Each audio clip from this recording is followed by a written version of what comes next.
Hey guys, Zen here, and today I wanted to bring you 3 new tips for Rainbow Six Siege. Operation Para Bellum has been out for a few days now, and I've learned a ton since launch. So in this video, I wanted to go over some of the more important tips I'm hoping you'll find useful. But starting off with the first tip, and it has to do with Alibi. Right now, I'm not sure if the community has really taken to Alibi when you consider the meta, but I think a big part of that is because they're not really using her as intended. Almost every match I join, either ranked or casual, I see Alibi players tossing the holograms up in random places, sometimes even leaving them wide open in a hallway. You need to remember that Alibi is all about the illusion. Every little detail matters. One huge way to confuse the enemy is to place a hologram behind a window and barricade it up. That way when the attackers punch through it or shoot it out, they also shoot the hologram and get pinged. You could also take the House of Mirrors route and anchor with Alibi. Hold on to all your holograms, and as the time starts winding down, set them up and stand by them. Now, Alibi is the kind of operator that is incredibly hard to explain. So instead, I wanted to show you a play I made in ranked that I think perfectly shows exactly how to use her.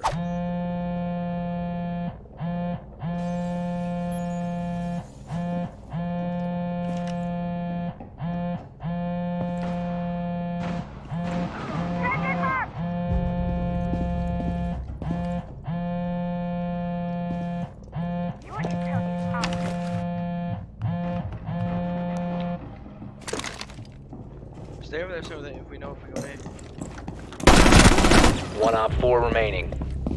Adding my +1.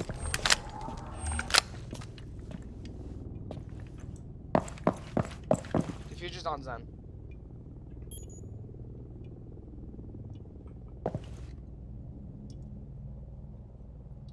The bay.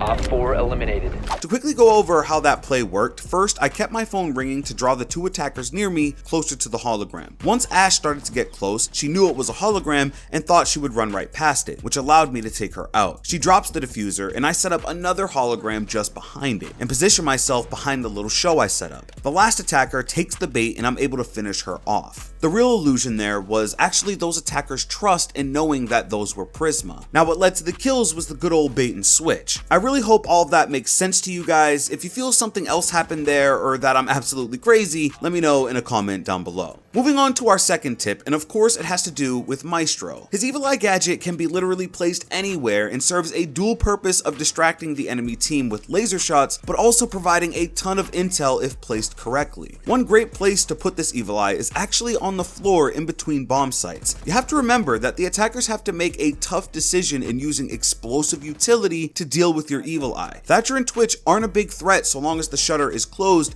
and Sledge has to be close to it to obviously smash it with his hammer. I like to take the in plain sight approach with Maestro because I also find you can cover more ground with the camera, which obviously provides a lot more intel. A lot of players in the community like to place Evil Eyes in the same kind of popular spots Jaeger places his ADS, and even though that can be a viable option and those spots can be useful, try to be a little bit more aware that the attackers can't just shoot you out, and that offers a ton more freedom and versatility. Another quick tip with Maestro is to remember to quickly turn the Evil Eye's head if you start being fired at. The attackers have to shoot the portion of the Evil Eye with the shutter. Every other part of it is bulletproof. So if your shutter is open, remember to quickly 180 and you can't take damage by bullets. The final tip with Maestro is to hip fire with his LMG. The description reads that it has tight groupings and you can definitely feel it. If you aim down sight, you notice a ton of recoil with this weapon, and at range it's really not that accurate. But if you hip fire this weapon in anywhere from medium to close range, you're actually going to be more accurate than if you ADS. So just remember a quick tip with Maestro: hip fire with the LMG whenever possible. Our final tip I really didn't have a name for because it's a combination of a few things, so we'll just call it the final tip. But first, on PC, you'll have to remember to reconfigure all of your controls to what they were before the update released. With the new changes to Intel and how you're able to cycle through all of the cameras and drones in the game, Ubisoft had to wipe the controls back to default, so you've got to remember to keybind once you boot up the game. Next, dropshotting is now nearly impossible and has been adjusted to no longer be really viable. You can still drop and shoot, but you can no longer aim down sight while doing so, and you'll have to wait to hit the ground before firing again. Finally, and probably most importantly, don't forget the fundamentals. With every new season, everyone wants to get their hands on the shiny new ops, but they forget that some really important operators operators are still necessary. I solo queue a lot, as you guys know, and I can't tell you how many times we've chosen a site where you basically need a bandit, Jaeger, or even Mira, but instead we end up with a really wonky lineup and take a loss. Of course, use the new ops, get a feel for them, and obviously have fun. Just remember your rank may be on the line, and that choice of a really useful op may be the difference. But that's everything, guys. Those are my 3 new tips for Operation Para Bellum. Now I want to hear from you. Do you have any tips for the new season? Is there anything you've noticed or something I may have missed? Let me know in a comment down below. If you did enjoy this video, please drop a like and subscribe with notifications if you're new. With that being said, it's been Zen.